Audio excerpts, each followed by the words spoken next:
Genial. Entonces empezamos con la clase de balanceo de rotores. ¿Qué entendemos por un rotor? Un rotor es o bien un mecanismo, o bien un conjunto de mecanismos, o bien un elemento de máquina, ¿sí?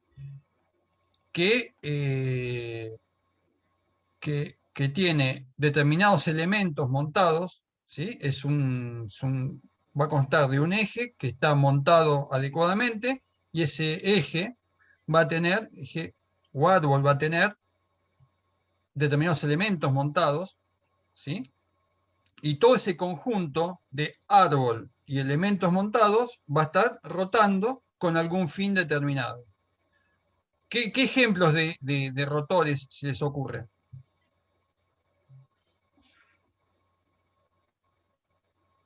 Un ventilador. Un ventilador, una turbina, una hélice de un buque, las aspas de un helicóptero, las hélices de un avión, todo el conjunto de una turbina de un turborreactor, todo el conjunto de una turbina de vapor, una turbina de gas, el bobinado de un motor eléctrico, ¿sí? Todos estos elementos que estamos viendo acá en la pantalla son todos rotores, de distinta naturaleza, pero son todos rotores. Y con determinados rotores pasa que cuando están funcionando, ¿sí? Uno siente como que hay determinadas vibraciones, ¿sí? Y esas vibraciones que se generan, o esos momentos de inercia que muchas veces se generan en la rotación, son indeseables. ¿Y por qué son indeseables? O sea, porque no solamente que van en detrimento de la estructura que lo soporta, sino que además, ¿sí? va a acortar la vida útil de los rodamientos o de los apoyos en los cuales están montados los ejes de los rotores. Entonces, para eliminar o para reducir lo más posible esas vibraciones, ¿sí? Hay una técnica, se desarrolló una técnica que es una técnica de balanceo, que el balanceo no es otra cosa que la técnica, ¿sí? que ayuda a que esas vibraciones o esos momentos de inercia indeseables desaparezcan.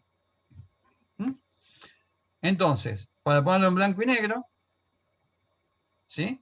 Vamos a decir que el balanceo es la técnica de corregir o eliminar fuerzas o momentos de inercia indeseables producidos en rotores que giran a una velocidad angular dada, ¿sí?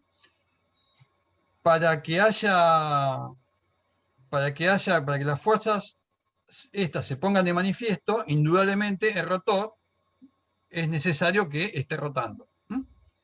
Más allá de que muchas veces la velocidad de rotación pasa a segundo plano, porque cuando usamos las ecuaciones, la velocidad de rotación suele desaparecer de las fórmulas, o puede llegar a desaparecer. Más allá de eso, es necesario que tenga una velocidad angular dada. Bien. Ahora bien, con la técnica moderna, hoy tenemos la posibilidad de fabricar rotores y de montarlos con muy buena precisión. O sea, con precisiones tales que en algunos casos, en muchos casos, o sea, podría llegar a abstenerme de tener que balancear nada, porque si puedo fabricar y montar determinados rotores con la precisión suficiente, es decir, con tolerancias muy pequeñas, yo podría tranquilamente fabricar bien todo de una, montarlo bien de una y olvidarme de balancear. Entonces, ¿qué les parece que es mejor? ¿Fabricar y montar rotores con mucha precisión o producirlos o fabricarlos con poca precisión y después balancearlos? La primera. La primera. Sí, la primera. ¿Quién más Más está de barata. acuerdo? ¿Quién dijo? Mauro, la primera. ¿Quién más está de acuerdo con la primera? Yo creo que la segunda, Totalmente. si no, no estaríamos viendo esta clase en parte, ¿o no? Ah, Pero además por lo económico. Yo me imagino lo mismo, que quizás la primera, para hacerlo tan bueno, debe ser muy costoso y quizás con un balanceo se resuelve más económico. Bien. ¿Ves la diferencia entre los industriales y los navales, Mauro? bueno. Bien. Esto, como todo en ingeniería, como todo en ingeniería, vamos a hacer un balance entre costo-beneficio, ¿sí? Si yo, y esta curva, bueno, a los industriales no tengo ni que mostrar porque la vieron en todas las materias de gestión. Si yo hago una curva de costo por unidad en función de la tolerancia, y la tolerancia cuanto más pequeña es la tolerancia, tengo mayor precisión, y cuanto más grande la tolerancia, tengo menor precisión. Entonces, voy a hacer una curva de costo de fabricación, de costo por unidad, y la curva es algo como esto: el costo por unidad de algún elemento, ¿sí? Va a tener una curva que va a ser algo parecido a esto, ¿sí? En la medida de que yo tenga menor precisión, o sea, es decir, no es lo mismo que yo mande a fabricar un eje con una precisión de 1/1000ª de milímetro a que lo mande a fabricar con una precisión de 1/10. No es lo mismo que lo mande a fabricar con un brunido espejo a que lo mande a fabricar que esté terminado con la terminación que sale de la máquina herramienta. Entonces, el hecho de fabricar cosas con mucha precisión tiene un costo que es mayor que el de fabricarlos con menor precisión. Pero también, si yo tengo un rotor que está fabricado con muy poca precisión, balancearlo no va a ser tan fácil. El costo del balanceo va a ser elevado también.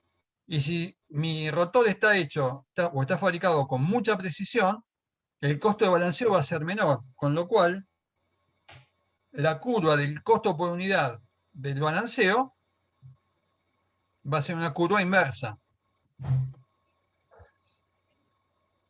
Estas curvas no tienen datos porque en cada elemento en particular hay que construirla para cada elemento. O sea, estas curvas sí son conceptuales. Seguramente para algún elemento determinado van a ser o más planas, no van a ser simétricas, seguramente no van a ser simétricas. En algún momento se van a aplanar. Seguramente esto, en la medida de que yo tengo menor presión, esta curva en algún momento se va a aplanar, no va a ser siempre, pero en la zona que a mí me interesa estudiarlo, va a tener más o menos esta construcción. Entonces, si sumamos las dos cosas, sumamos las dos curvas, punto a punto, vamos a tener que el costo total, ¿sí?, va a dar algo parecido a una parábola como esta que tenemos acá, en la cual esta parábola tiene un valor mínimo, ¿sí? Este valor mínimo me va a generar dos valores, un valor C asterisco y un valor T asterisco, en donde C asterisco y T asterisco son la tolerancia y el costo unitario óptimo. Es decir, a partir del costo unitario menor, óptimo, obtengo cuál es la tolerancia de fabricación óptima. Con lo cual, siempre lo que suele suceder es que se fabrican los rotores con una tecnología racional para el costo, ¿sí? Y después, en la medida que haga falta, esos rotores se van balanceando. Ahora después vamos a ver cómo hacemos para balancearlo. Bien.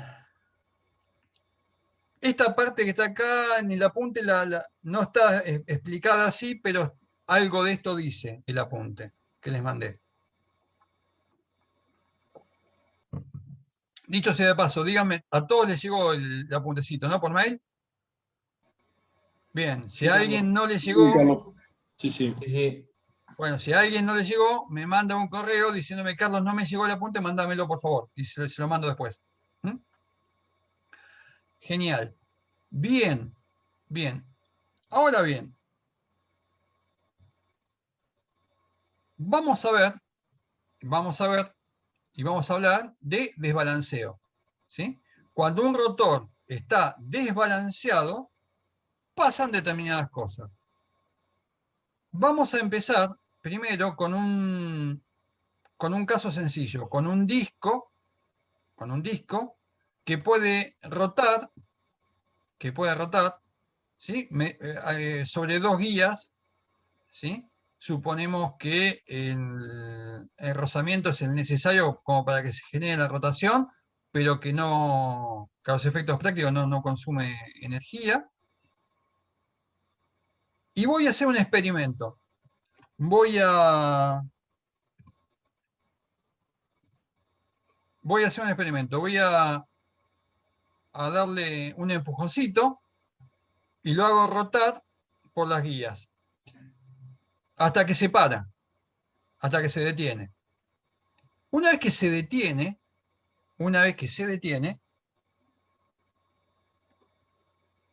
¿sí? Voy haciendo una marquita aquí abajo,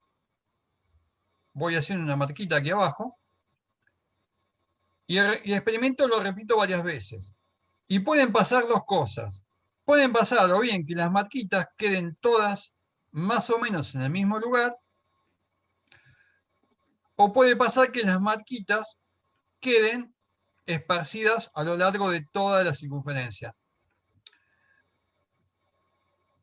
Si en este caso, en el primer caso que estoy, vamos a poner un puntadito láser.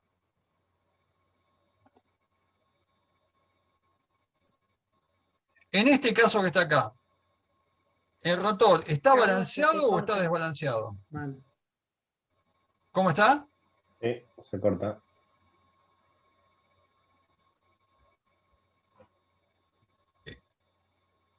¿Qué me dijeron?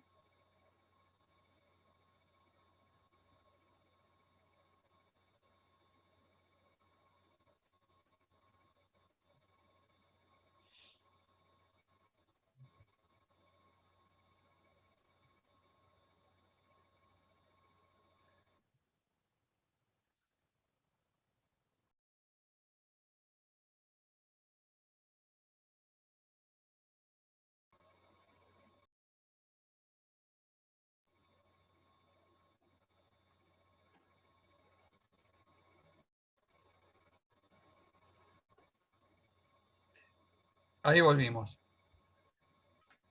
Qué malo que es el servicio de Internet en la Argentina, Dios mío. Bien, seguimos entonces. Vamos a volver a...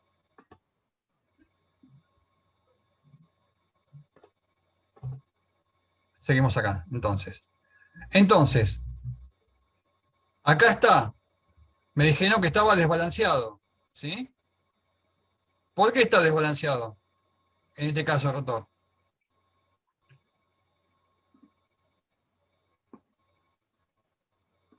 Hola, hola, hola.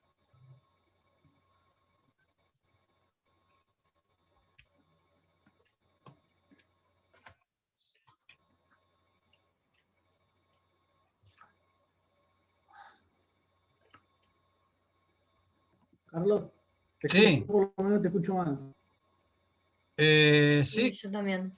Sí, sí, Bien. sigue trabado, Carlos. Ah, ahí está se fue. grabado, ¿no?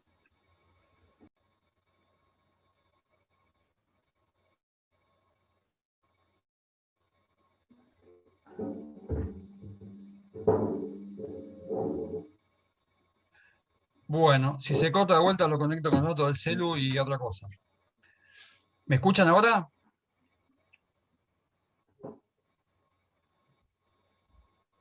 ¿Me escuchan? Sí, sí, ahora Más o sí, menos. Carlos. Bien. Bien, entonces, voy a hacer una cosa. Ahí va, ahí va. Voy a desconectar la cámara, a ver si...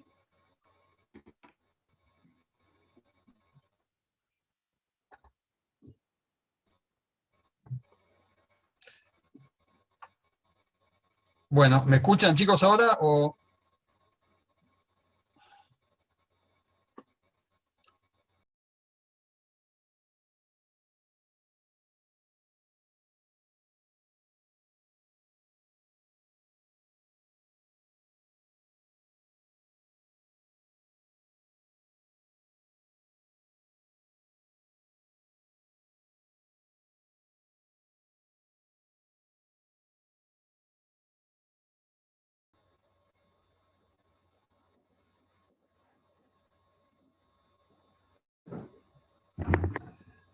Bueno, ahí cambié de señal, espero que funcione bien esta.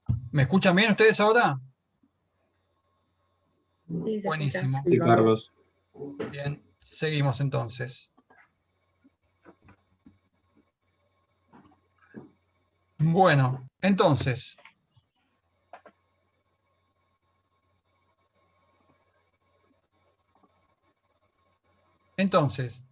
en la... Vamos a poner un puntero. Bien, entonces, en el primer caso, esto es claramente un rotor que está desbalanceado. ¿Por qué? Porque el peso del disco siempre quedó hacia abajo. ¿Sí? En este caso, tenemos un rotor que está, o que podemos decir, al estar repartidos más o menos uniformemente todas las marcas, el rotor este estaría balanceado. ¿Sí? Ahora bien,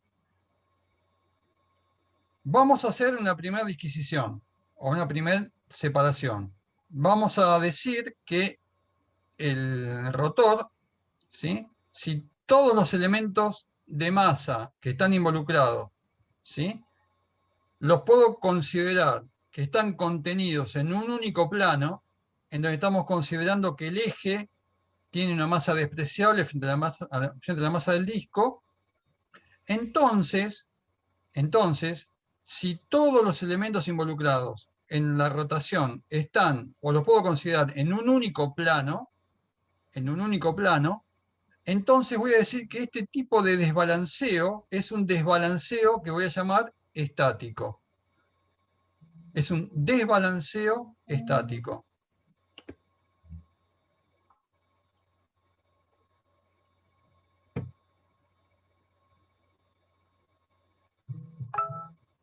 ¿Y cómo haríamos para balancear este rotor? Evidentemente, este rotor, o sea, este que está acá, el primero, el que está estáticamente desbalanceado, evidentemente tiene mayor peso en la parte inferior que en la superior. O sea que agregándole algún tipo de peso o alguna masa en el lado opuesto, podría llegar a que pase que esté balanceado. Es decir, que las marcas sean todas uniformemente repartidas.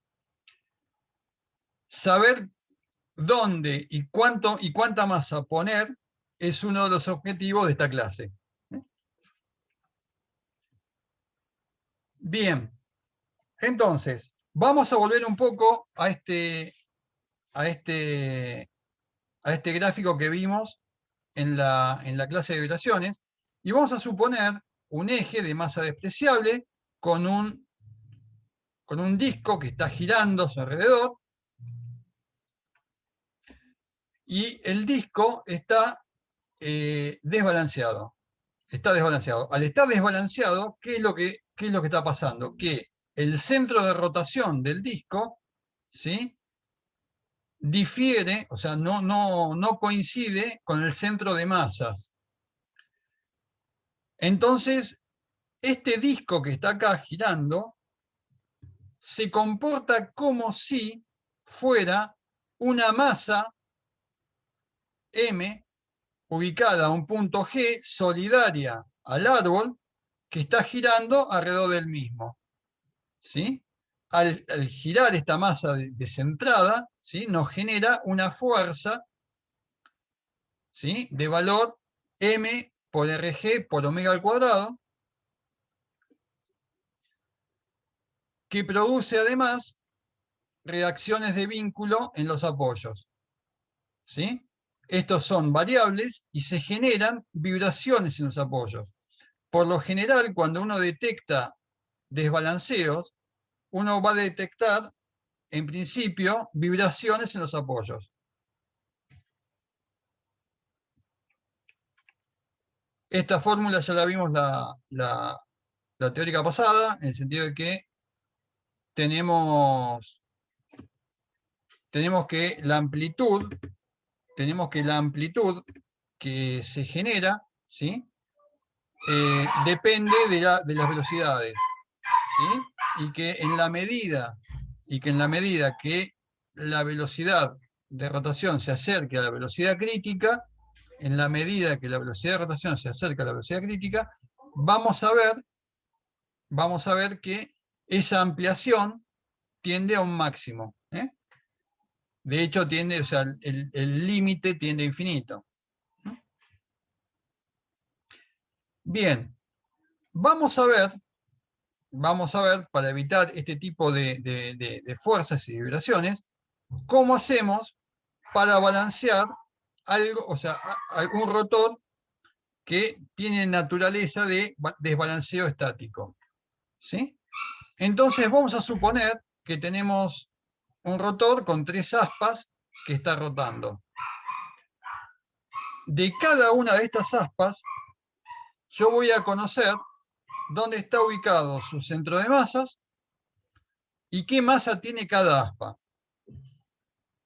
De este rotor, yo lo voy a hacer un esquema, lo voy a simplificar, y voy a suponer que este rotor se comporta como si fueran 3 masas, ¿sí?, 3 masas puntuales que están vinculadas a este eje, que están rotando con este mismo eje, ¿sí?, y que cada una de ellas está a una distancia determinada, M1, M2, M3, R1, R2, R3.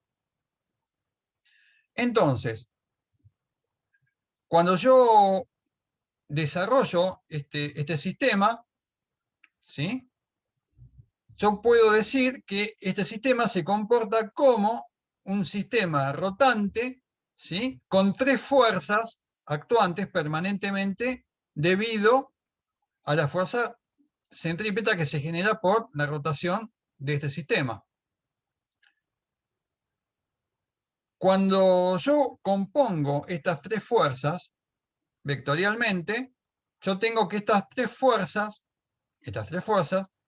¿sí?, o sea, cuando yo las compongo, tienen una componente que es como esta que está acá marcado en línea punteada, en rojo oscuro.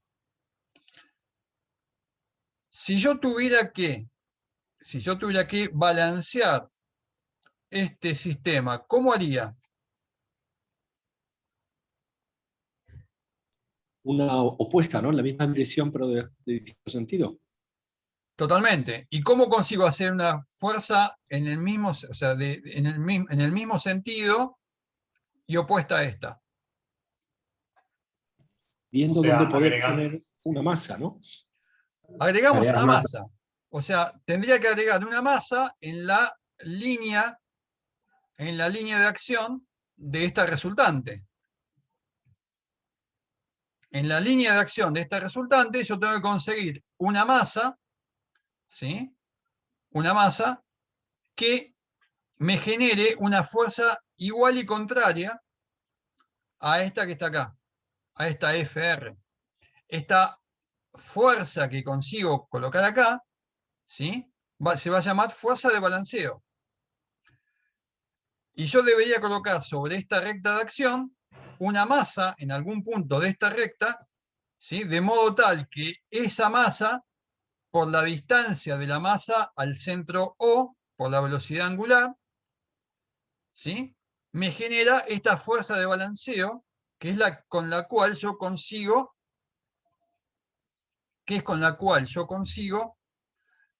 balancear mi sistema. Esto es maravilloso, pero tengo un problema acá. O sea, el módulo de FB lo conozco, porque el módulo de FB es igual al módulo de FR, que ya lo calculé. Pero acá tengo dos componentes más, MB, la masa de balanceo, y el radio de la masa de balanceo, que no los conozco. ¿Qué hacemos entonces? Y no puedes elegir como quieras, ¿Quién dijo eso? Joaquín. Joaquín, me gusta cómo pensás. Vamos a hacer un criterio vamos a adoptar un criterio, o sea, muchas veces donde tengo que colocar la masa de balanceo no es una opción. Por ejemplo, en la llanta de una rueda de un automóvil, yo no la puedo poner en cualquier lugar, no la puedo poner a 2 metros la masa. O sea, estoy limitado por las dimensiones de la llanta. En algunos casos de ventiladores, estoy limitado por la masa central que tiene, o sea, por el corazón del ventilador, ¿sí? Que yo debería ponerlo ahí. Entonces, en líneas generales, el criterio que voy a adoptar para determinar el radio en el cual pongo la masa de balanceo es que este radio esté de acuerdo con las masas que tengo vigentes, ¿sí? Puedo tomar dos criterios, o adoptar el valor más pequeño o el mayor valor de las masas de los R que yo tengo y adoptar ese valor. Suele ser muy conveniente adoptar el valor mayor, la distancia mayor, y una vez que ya determiné este RB con ese criterio, me queda una sola incógnita, ¿sí? Y con esa única incógnita despejo cuál es la masa de balanceo, ¿sí? Tengo una consulta. ¿Sí? Este rotor está girando Este rotor está girando. y entonces la dirección de esta masa de balanceo no va a ser variable a través del tiempo. No, porque este sistema, o sea, está rotando con una velocidad constante, con una velocidad media constante, y los valores de estas F1, F2 y F3 son siempre las mismas, y en forma relativa entre ellas, siempre van a estar ubicadas en el mismo lugar. No, sí, pero eso en cuanto al módulo, pero la dirección sí va a variar o no. La dirección va a variar, pero si yo consigo que la fuerza punto a punto, o sea, cuando está en este ángulo, tengo FB y acá FR. Cuando tengo, en este punto tengo FB y FR en sentido contrario. Está balanceado permanentemente. Entonces, por más que esté rotando, o sea, en cada momento, la sumatoria de fuerzas siempre me va a dar cero. O sea, FB, el rotor también. Claro, No, FB no va rotando. Ahora, ¿cómo hago para que rote FB? Por ejemplo, volvamos al caso de nuestro ventilador inicial. Yo tengo 3 aspas, ¿sí? Y la fuerza de balanceo, que me daría MB, ubicada a esta distancia RB, está acá. Pero acá, físicamente, ¿la puedo poner acá la masa? No, porque acá no tengo aspa, no tengo nada. Yo ¿La ponés de la debería aspa más ponerla. cerca? ¿Qué? ¿De la aspa más cerca la colocarías de la 3? ¿O cómo haces? Pero si la coloco en el aspa, ya tengo una fuerza en un sentido que no es el sentido que tengo que colocarla. La tenés que descomponer en esas dos aspas. Exactamente. Descomponemos esta fuerza FB, en las dos aspas, ¿sí? Entonces voy a tener una FB 3 y una FB 2. Y ahora vuelvo a hacer lo mismo que antes. Carlos, Sí, una pregunta, tal vez es complicarlo, pero no, si, digamos, si nosotros elegimos el radio por conveniencia, ¿no convenía elegir el mismo radio para ambas aspas y después poner en cada una masa distinta para, digamos, no estar calculando el radio de cada una donde ponerlo? ¿Entendés lo que digo? sí, entiendo. O sea, habitualmente lo que hacemos, o sea, la variable más sencilla siempre es la masa. Es lo que más fácil yo puedo manejar. ¿Sí? Pues, o sea, es a un elemento masivo, o sea, es agregarle un poco más, un poco menos, y me hace falta una balanza y nada más. Por lo general, los puntos, o sea, las distancias no son tan fácilmente o tan alegremente variables. Claro, por eso decía, digamos, o sea, cuando vos descomponés la fuerza te queda un radio B2, un radio B3, que no es el original que vos habías dicho, RB. No, o sea, Eh, lo puse a modo general. En realidad, lo que va a ser el mismo radio RB en las dos aspas. perfecto, ¿Sí? perfecto. Acá le puse o sea, pues eventualmente se puede hacer, o sea, se puede variar, pues yo no sé si en donde me da a mí el radio RB, capaz que el aspa real tiene un saliente o algo por el estilo y no se puede poner ahí, o sea, y hace falta ponerlo un poco más adelante, un poco más atrás. No lo sé. O sea, dejamos abierta la posibilidad de que sean distintas, pero en la práctica siempre son iguales las distancias. ¿Está claro? Y Sí, Carlos, hay una clarísimo, Carlos. consulta. Sí, Donde tenés masa B3, ahí no debería ser RB3 abajo en la ecuación. sí, acá es. O sea, de este Es error de igual.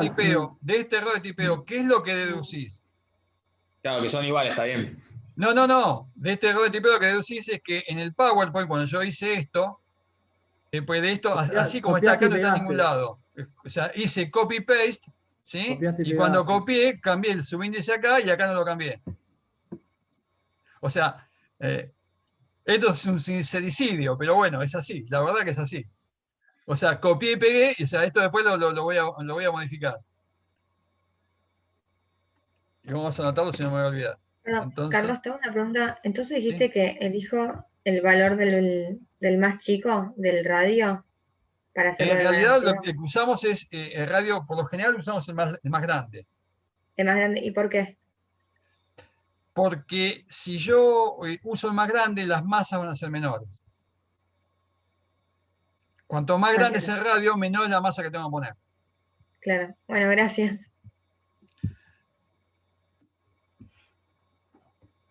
Bien. Entonces,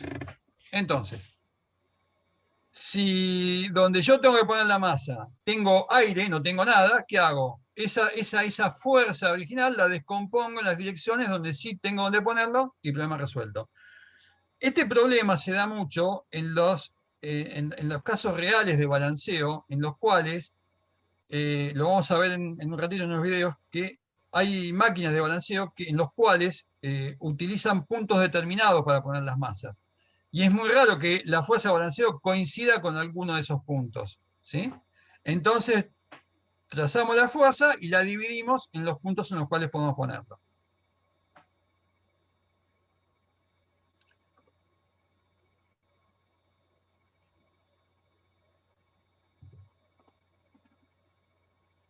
¿Se ve en pantalla el video?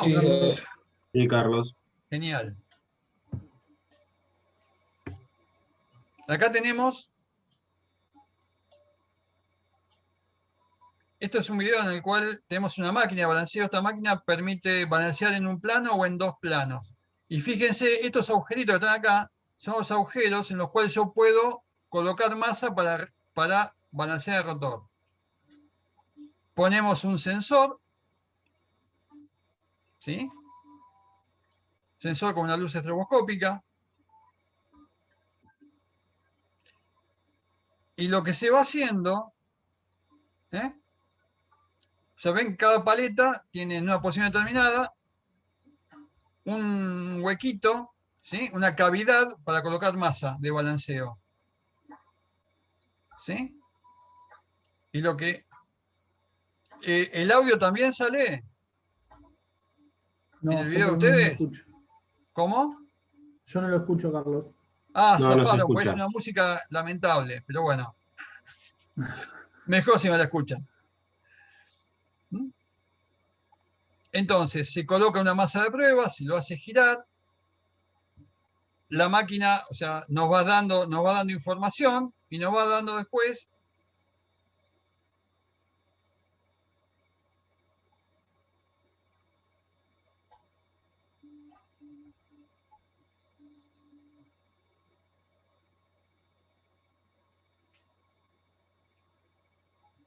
ahí va a parar y nos va a decir, ¿no? O sea, la máquina lo que va leyendo la máquina con este sensor que está acá abajo, la máquina va midiendo en función de las posiciones que va leyendo del lector óptico, ¿sí? Va leyendo las vibraciones que genera en la máquina, las fuerzas que se generan. Y va calculando cuáles son los puntos en los cuales habría que ir poniendo. Entonces, se coloca inicialmente una masa de prueba y se lo vuelve a activar.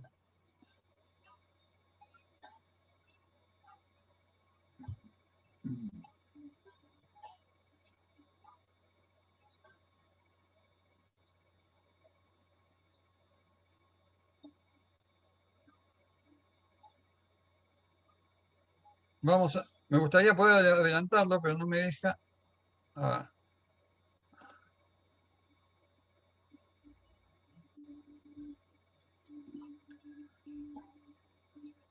Ahí tenemos que saca la masa de prueba y la reemplaza por dos masas similares ubicadas en posiciones distintas. Y ahí ya genera prácticamente la corrección. Después esto es iterativo, se puede hacer tantas veces hasta que ya hasta que el error sea despreciable.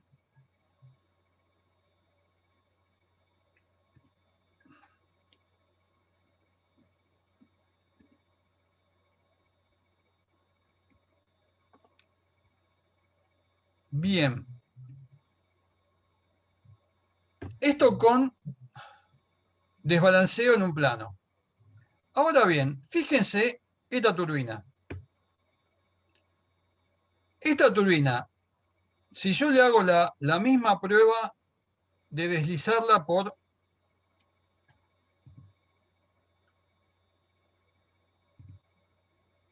Supongamos, esta turbina yo la puedo imaginar como que estuviera varias rueditas individuales.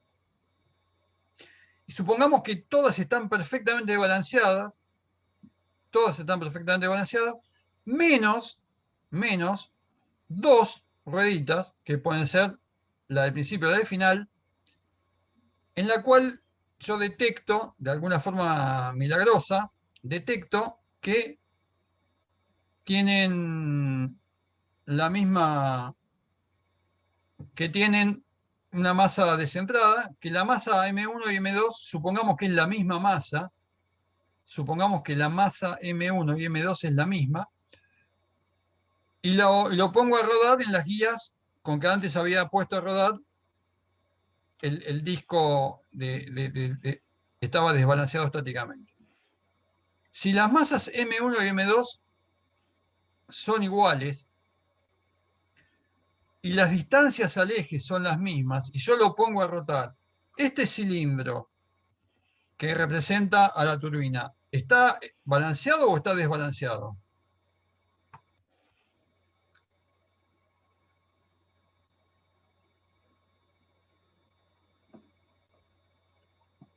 Debería haber hecho la pregunta antes de que aparezca el cartelito que está acá, pero bueno, esa es otra historia. Desde el punto de vista estático, está balanceado, pero dinámicamente no está balanceado. Yo voy a ver si este cilindro, ¿sí?, en el cual yo lo puedo suponer que las masas rotantes están en varios planos, ¿sí?, me genera vibraciones en los apoyos. Se generan. O sea, si yo tengo una sola masa rotando, bueno, tengo las dos reacciones de vínculo que van a estar permanentemente rotando en el mismo sentido. Ahora, si yo tengo dos masas iguales, separadas en planos distintos, y están rotando, lo que va a pasar es que también se generan reacciones de vínculo, o sea, no en los apoyos, ¿sí?, que generan vibraciones. O sea, cuando las masas o los elementos rodantes, ¿sí?, rotantes, están en distintos planos, ¿sí?, no están en un único plano, entonces a ese tipo de desbalanceo se lo denomina desbalanceo dinámico,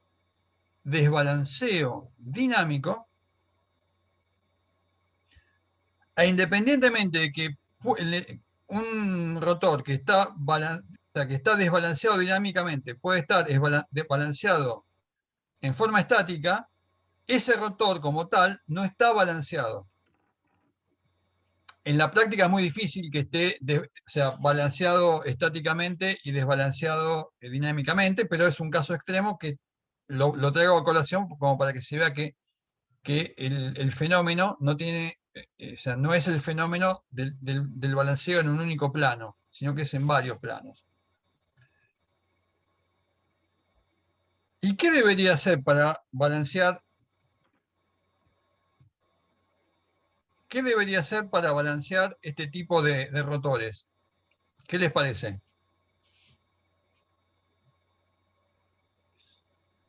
Balancear cada plano. Está bien. Por lo general,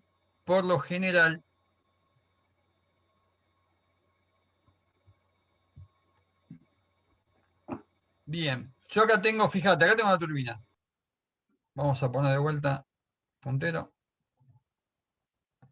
Fíjate, acá tengo un plano, acá tengo otro, acá tengo otro, acá tengo otro, acá tengo otro, acá tengo otro. ¿Sí? Y acá tengo una masa de apoyo y acá tengo otra masa de apoyo. Cuando yo tengo un rotor de estos en la vida real, es muy difícil que yo pueda balancear en cada plano. Además, esto ya está puesto de determinada forma. También es difícil que pueda saber exactamente, eso también es cierto, es difícil que yo pueda saber exactamente en cuál de estos discos está completamente balanceado, cuál no, dónde está la masa de cada uno. Desde el punto de Claro, vista no teórico, puedes distinguir, no puedes darte cuenta dónde está el desbalanceo en es cada uno muy de esos discos. difícil, es muy difícil. Pero supongamos, para hacer un análisis teórico, que sí puedo saber dónde está cada masa.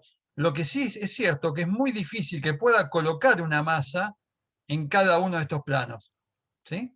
Por lo general, usamos algún plano que esté o en los apoyos o cercano a los apoyos.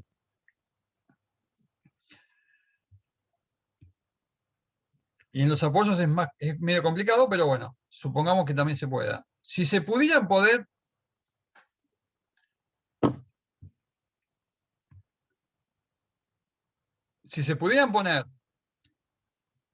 en los apoyos, ¿qué es lo que hacemos?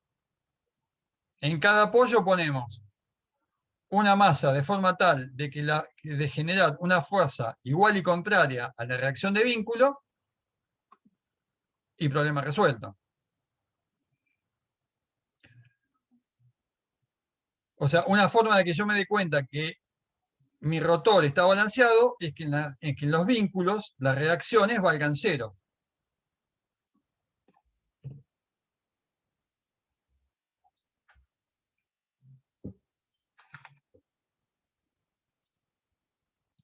A ver cómo es esto. Ahí tengo el mismo rotor que tenía antes.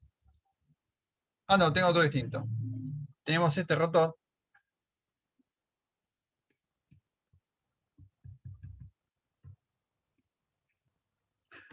Tenemos este rotor, ¿sí? En el cual tenemos 3 puntos, o sea, 3 masas, M1, M2 y M3, que cuando van rotando me generan la fuerza F1, F2 y F3, que están en cualquier ángulo, ¿sí? Y van rotando.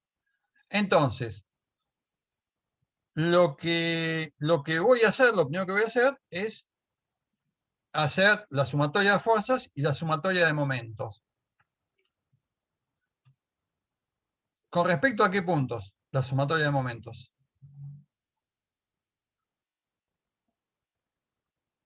Y, o sea, teniendo en cuenta lo de estática con cualquiera, Los vínculos. pero Con va a ser cualquiera. con el mismo. Con Con cualquiera. cualquiera. Voy a tomar 2 puntos de referencia para hacer para hacer mis cálculos. Las reacciones de vínculo, ¿cuánto tienen que valer?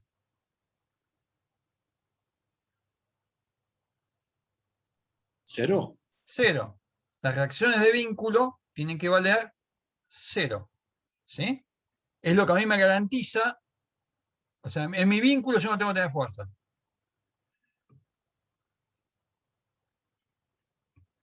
Y voy a poner 2 planos de corrección, 2 planos en donde voy a poner mis masas, ¿sí?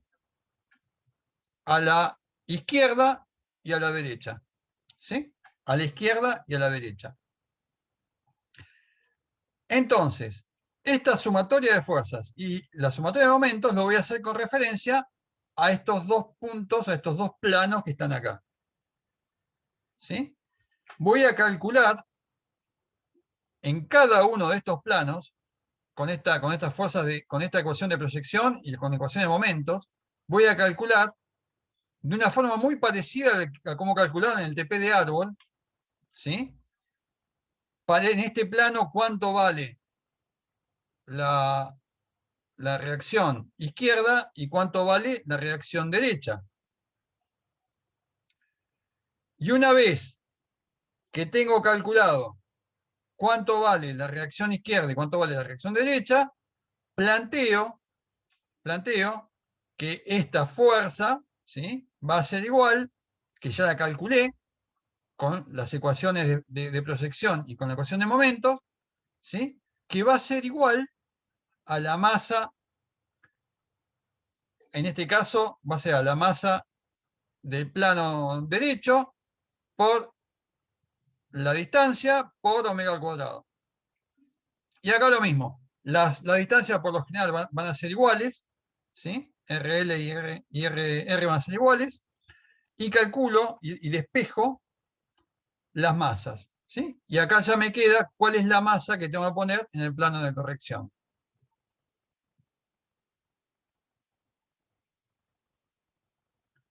El problema muchas veces va a venir así, explicado así, o sea, donde vos tienen el árbol, las 3 masas, y se dan por lo general los ángulos en los cuales están ubicadas estas masas, ¿sí?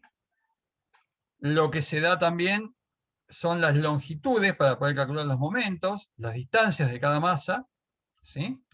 Fíjense que acá no pone en ningún momento de manifiesto las reacciones en los vínculos. ¿Por qué? Porque las reacciones en los vínculos se toman como 0. Entonces, tomamos ecuación de momentos con respecto, por ejemplo, al punto A, ¿sí? Una ecuación de proyección con respecto, o sea, de proyección de fuerzas, ¿sí? Y llegamos a que ponemos, Pero Carlos, te hago una consulta. ¿sí? Antes, en la diapo anterior, vos Sí. tenías los planos esos, van a tener una fuerza FR y FL, ¿o no? ¿Sí?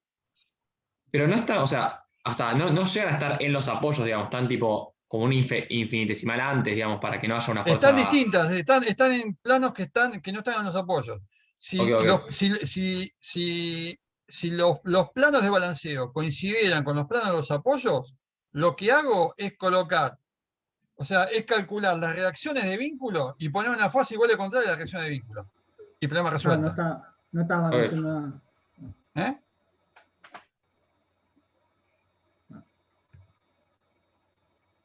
Y acá tenemos cómo colocamos, o sea, la masa de balanceo, tanto en el plano izquierdo como en el plano derecho. Que es básicamente el mismo problema de balanceo en un plano, nada más que acá balanceamos en dos planos distintos. ¿Mm? Este es un ejercicio típico de balanceo. Este ejercicio creo que está sacado del Seeley Wicker. Sí, lo saqué del Seeley Wicker este. ¿Mm? Es más, de hecho, las distancias están en pulgadas acá y los pesos, Sí, en lugar de onza. estar en gramos, están en onzas. Pero es irrelevante.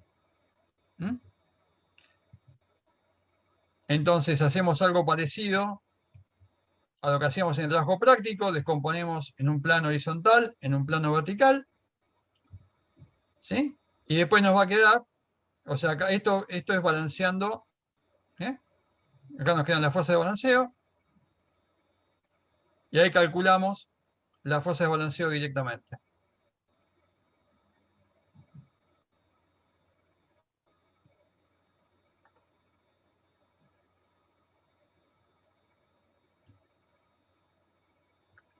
Y fíjense, acá tienen la misma máquina que teníamos antes, nada más que ahora está programada, ¿sí? Para hacer balanceo en dos planos. ¿Mm?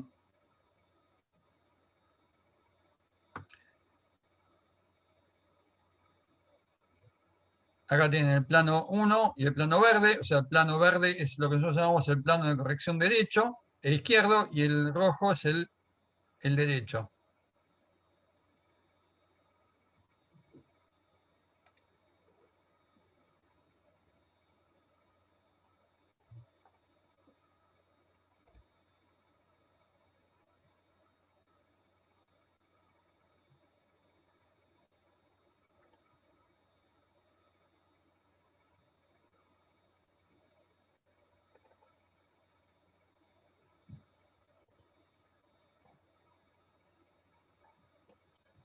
Vamos a...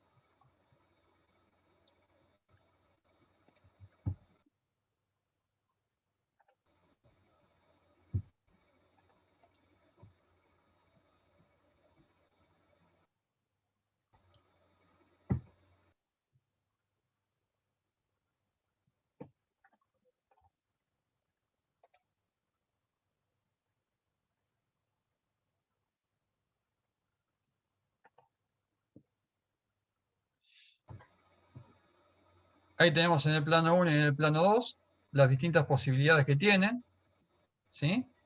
Y el programa de la máquina va a ir haciendo algo parecido en los dos planos a lo mismo que hizo con un solo plano. ¿Mm?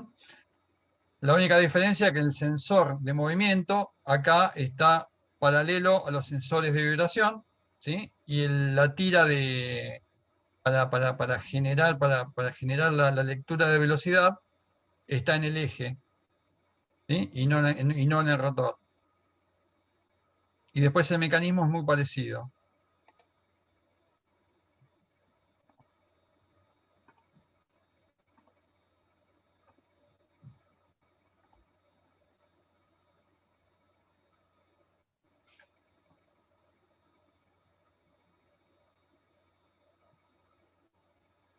Ahí tienen, no sé si se ve ¿se ve en la pantalla? Sí, sí, sí. Sí, Carlos. Porque no quiero hacerles comer un video de 8 minutos.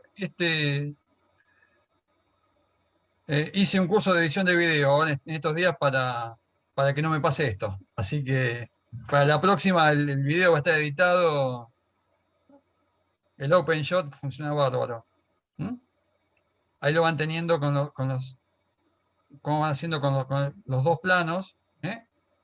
Cómo se va generando las masas para componer las fuerzas, para que pase por el lugar donde tiene que pasar la fuerza. ¿Eh?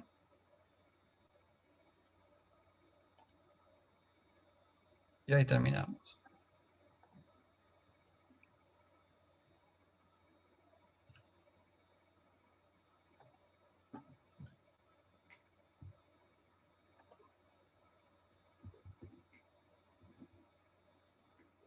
Y basta por hoy. Carlos, Sí, un segundito.